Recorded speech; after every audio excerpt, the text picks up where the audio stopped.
Hello everyone, it's Jean from the Inky Owl Studio.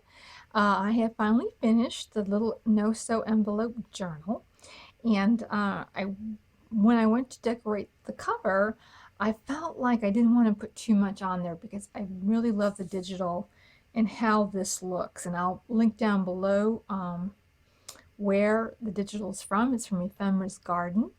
It's called Cottage Gate, and I just really love the collage on it. So I didn't want to cover too much of it up. So I just have a piece of vintage crocheted lace down in the corner and some down here on the side. This is not vintage. This is I think I actually got this at Walmart or Hobby Lobby, one of the two. But this part here is vintage with a little button on it. And then in the spine, I went ahead per the suggestion of a subby. I put in eyelets here along the spine. And I think the main reason I've done it is because I intend to sell this, and I felt like, you know, it was a little bit more aesthetically pleasing than having a hole there.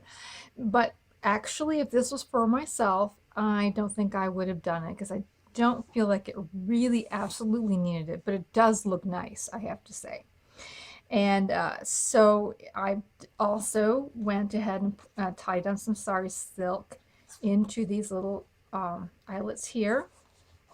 And when I tied the knot, I went back in with the glue and just put a whole bunch of glue inside the creases and folds of the knot, and I held it probably about 5 minutes until it took hold. And so that should work really well with the ties. Now, of course, the idea of these ties is that you should be able to refill this again. So you would untie it and take it out. Then fold up new paper and just mark where you want to punch holes. You know, you just mark it, and then you can go back in with an awl or any kind of a sharp object that will, you know, put the holes for you. And of course you'd have like several pages, but you would just go ahead and work in a nice large hole, and I would get in there and of course, you know, work in the hole so it's a good size. And then you're going to thread your lace through this, or your sari silk through this again, come out here and tie it.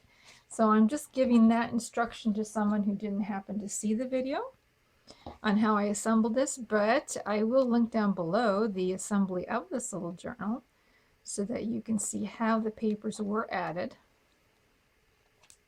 So let's take a peek on the inside.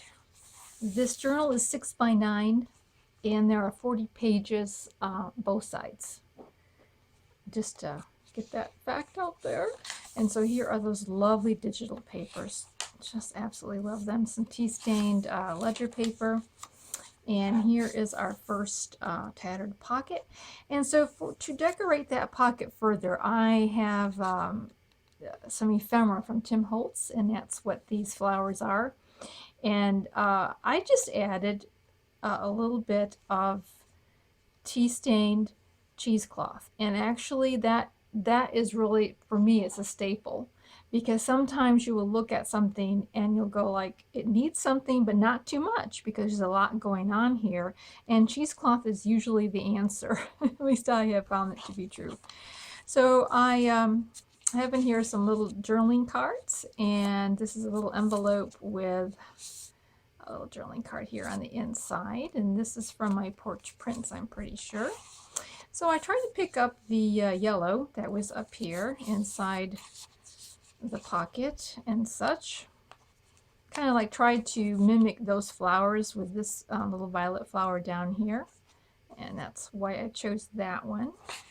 And so we'll just, and this is some parchment paper, which is always nice to add to a writing journal. And here are the altered paper clips that we made. And I went and added a little charm to the paper clip. This is merely hole punched some cardstock, glued it together, you know, with a little bit of decorative paper. I have put here chain links from a piece of jewelry. However, a string would work just fine here. Or if you've got any of these bulb pins, you know, those would work fine in case you wanted to replicate that idea. And so these little charms are inside. And here is an envelope that I have not glued together because I felt like perhaps somebody could journal inside that. And here is a card that could fit inside if one chose to glue up the envelope and use it that way. And so we have that there. I'll put this on later. And some more of these lovely, beautiful pages. I have tabs. I have about 5 or 6 tabs of cloth here on the sides. I've stitched on them and glued it onto the paper. I stitched on the fabric and then glued it together there.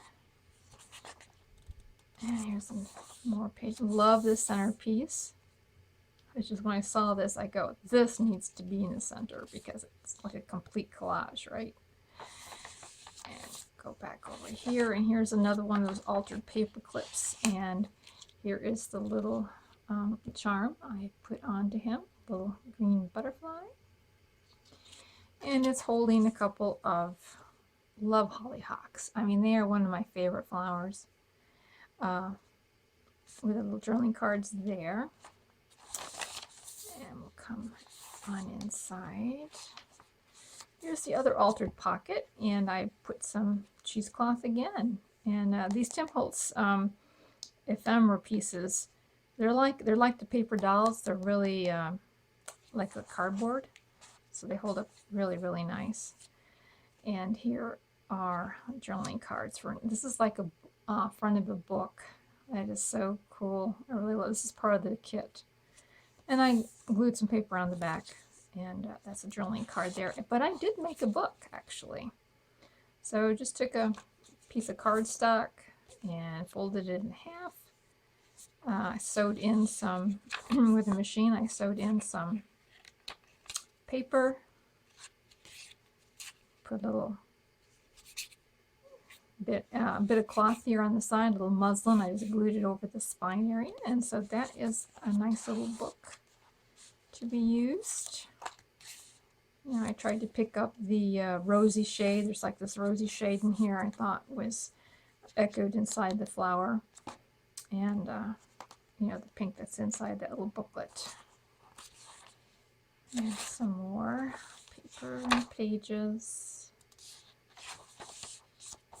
Here's the other pocket, and for this one I took a piece of cloth, a little snippet that I had that seemed to pick up the colors that are inside. There's this teal shade and this pink shade here, and I put another Tim Holtz flower on top of it.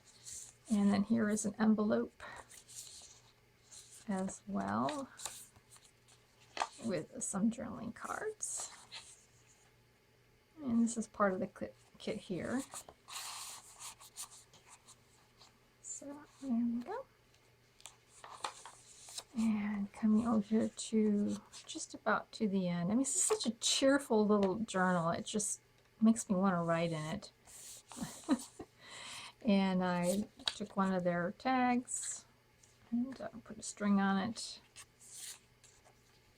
And more cards in here. And this card here.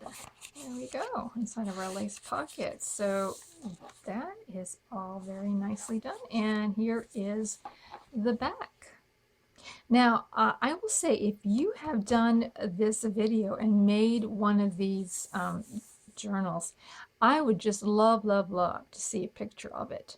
If you would send me an email, a quick email, and my email address is down below, inkyowlstudio@gmail.com, and just send me a few pictures just to see. And if those that I receive, I'm going to be putting them in my community tab so the rest of us can see it as well. I find, you know, Subby just recently sent me a picture of what she had done. She'd worked on a folio, and it was just so inspiring just to see how people interpret what you know, an idea and how they twist it around to their own imagination. I just really enjoy seeing that, and I think other people, I think you would too, actually. So I'm going to have more information on the community tab, but I just wanted to put that out there. I will probably post hers in the next coming week. But yeah, so I think it'd be really fun to share. I don't have a Facebook page. I'm not really on Facebook. And you know, it's just one more media that I'd have to maintain. And I have trouble keeping up with YouTube. So if you could do that, or if you want to do that, I would just really be very pleased. And so thank you so much for viewing. And this will be in my shop if anybody is interested. And I hope that the little decorating tips kind of helped you a little bit along, and we will talk to you soon. Bye!